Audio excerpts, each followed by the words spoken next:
अगर आपको लगता है कि आपका भाग्य आपका साथ नहीं दे रहा है, आपके दिन खराब चल रहे हैं, आप दुखी हैं, परेशान हैं, तो आज जो मैं आपको बताने जा रही हूँ इस प्रसंग को ज़रूर सुनें और वो लोग भी सुनें जो सुखी हैं, खुश हैं, स्वस्थ हैं।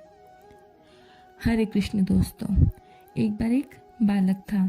उसके पिता अगरबत्ती बनाते थे, मंदिर के बाहर बैठते थे और अगरबत्तियाँ बेचा करते थे। उसके पिता उसे जल्दी ही छोड़ करके बैकुंठवास चले गए। बच्चा अब अकेला रह गया, लेकिन बच्चे को ढोलकी बजानी आती थी, क्योंकि मंदिर के बाहर बचपन से बैठता था।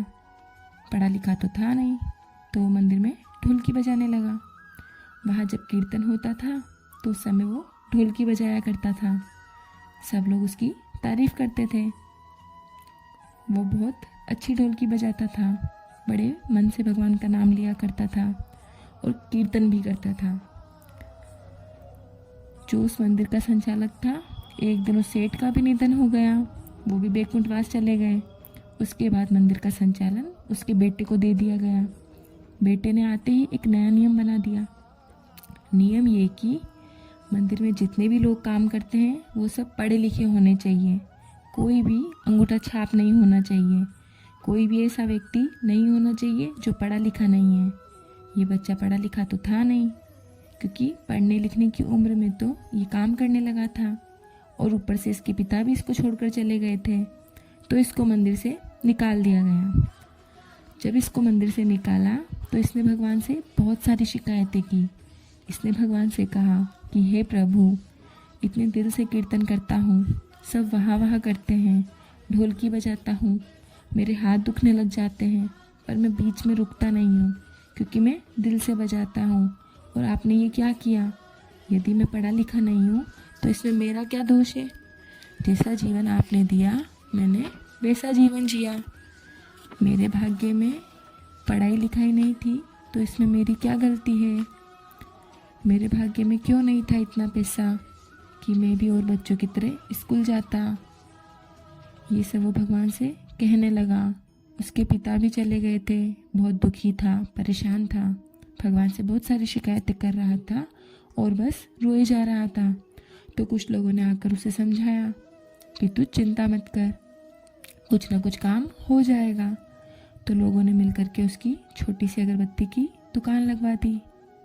उसे अगरबत्ती बनानी तो आती ही थी, तो उसने अगरबत्ती बनाना शुरू कर दिया और वह अगरबत्ती बेचने लगा।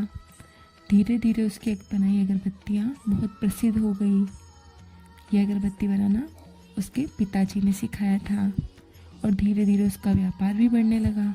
छोटी दुकान से बड़ी दुकान हो गई, और फिर बड़ी दुकान से और बड़ी दुकान हो गई, और बड़ी दुकान से फैक्ट्री हो गई। समय बीतने लगा और इस बच्चे के पास बहुत पैसा आ गया और ये बड़ा व्यापारी बन गया। इसकी अगरबत्ती बहुत प्रसिद्ध हो गई। फिर इसकी शादी हो गई। इधर मंदिर में संचालन किसी और के हाथों में आ गया। जिसके हाथों में संचालन आया उसने कहा कि मंदिर को और बड़ा बनाएंगे और सुंदर बनाएंगे। उसके लिए चंदा इकट्ठा करते हैं, और चंदा लेने के लिए ये इसी अगरबत्ती विक्रेता के पास पहुँचे, जिसका नाम अब बहुत बड़ा हो चुका था। जब इसके पास पहुँचे तो इसने 5 लाख का चेक दिया।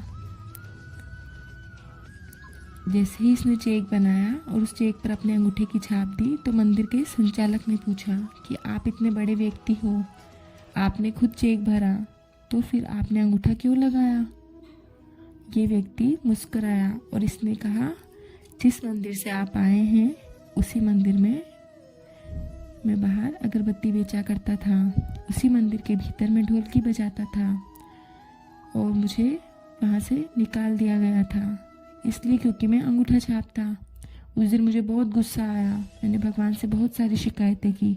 मैंने भगवान से कहा था मेरी क्या गलती है कि मैं अनपढ़ हूँ, मैं पढ़ा लिखा नहीं हूँ, मैं अंगूठा छाप हूँ। मैंने भगवान से बात करनी बंद कर दी थी। लोगों ने मेरी मदद की, मेरी अगरबत्ती की दुकान खुलवाई, मैं अगरबत्ती बनाने लगा। उसके बाद धीरे धीरे मेरा व्यापार बढ़ने लगा, मेरी शादी हो गई। मैंने मेरी पत्नी को पूरी बात बताई, तो उसने कहा कि पढ़ाई लिखाई की कमजोरी की वजह से आपको मंदिर से बाहर निकाल दिया गया था, तब तो आपके पास पैसे नहीं थे, लेकिन अब तो आपके पास पैसे हैं, अब तो आप पढ़ाई कर सकते हैं। तो मैंने पढ़ाई शुरू कर दी और अपनी पढ़ाई पूरी की। मैं आज भी पढ़ाई कर रहा हूँ। आज मुझे हस्ताक्षर करने आते हैं, लेकिन ये अंगूठा मेरे भगवान की ताकत है। इस अंगूठा छाप को भगवान ने इतना बड़ा व्यापारी बनाया है कि जिस वजह से मैंने भगवान से शिकायत की थी, उसी वजह से भगवान ने मुझे आज इस योग्य बनाया है। यदि मैं अंगूठा छाप नहीं होता तो किसी मंदिर में ढोलकी बजा रहा होता या फिर कहीं पर कीर्तन कर रहा होता, लेकिन आज ये सब ईश्वर की देन है कि मैं यहाँ तक पहुँचा हूँ और आप लोग यहाँ तक आए हैं। और आज मैं इतना सक्षम हूँ, कहीं अनाथालय चलाता हूँ, कई सारी संस्थाएं ऐसी चलाता हूँ जहाँ गरीब लोगों की मदद करता हूँ। ये सब मेरे ईश्वर की ही देन है, सब उसकी ही कृपा है। तो मेरा अंगूठा छाप होना ज़रूरी था, यही मेरे हस्ताक्षर हैं। बात बहुत गहरी थी। इस बात से ये बात समझनी चाहिए कि आपके जीवन में कभी भी कुछ गलत होता नहीं है। हमें लगता है कि गलत हुआ है, हमें लगता है कि हमारा भाग्य खराब है, हमें ये भी लगता है कि हमें नौकरी से निकाल दिया गया है, हमारी बेइज्जती हुई है, हमें लगता है कि हमारा अपमान हुआ है, और भी हमें बहुत कुछ लगता है। हमें लगता है कि हमारे साथ गलत हो रहा है, लेकिन मेरा यकीन मानना, जीवन में जो कुछ भी हो रहा है वो आपके अच्छे के लिए हो रहा है, वो आपकी भलाई के लिए हो रहा है। कभी भी ईश्वर पर शंका मत करना। ईश्वर आपके जीवन में जो भी करते हैं आपके बेहतर भविष्य के लिए करते हैं, वो आपको बेहतर बनाना चाहते हैं। यदि आप हर दुख को स्वीकार करोगे, हर दुख में ये मानो कि मेरे ईश्वर की देन है, ये दुख भी मेरे ईश्वर ने भेजा है, मैं इसका भी स्वागत करता हूँ, तो यकीन मानना आपके जीवन में दुख आना बंद हो जाएगा। आप ईश्वर पर विश्वास रखिए। ईश्वर आपके जीवन में कुछ गलत होने ही नहीं देंगे। हम लोगों में से बहुत से लोग ऐसे हैं जो बहुत पूजा पाठ करते हैं, लेकिन कई सालों से पूजा पाठ छोड़ दिया, भगवान से विश्वास हट गया। क्यों विश्वास हट गया उनका? क्योंकि उन्हें लगता है कि भाग्य खराब चल रहा है, समय खराब चल रहा है, क्योंकि काम कुछ अच्छे हो नहीं रहे हैं। तो मैं उन लोगों से यही कहूँगी कि इस प्रसंग को दोबारा सुन लीजिए और यकीन मानिए, जो आपके जीवन में हो रहा है आपके अच्छे के लिए हो रहा है।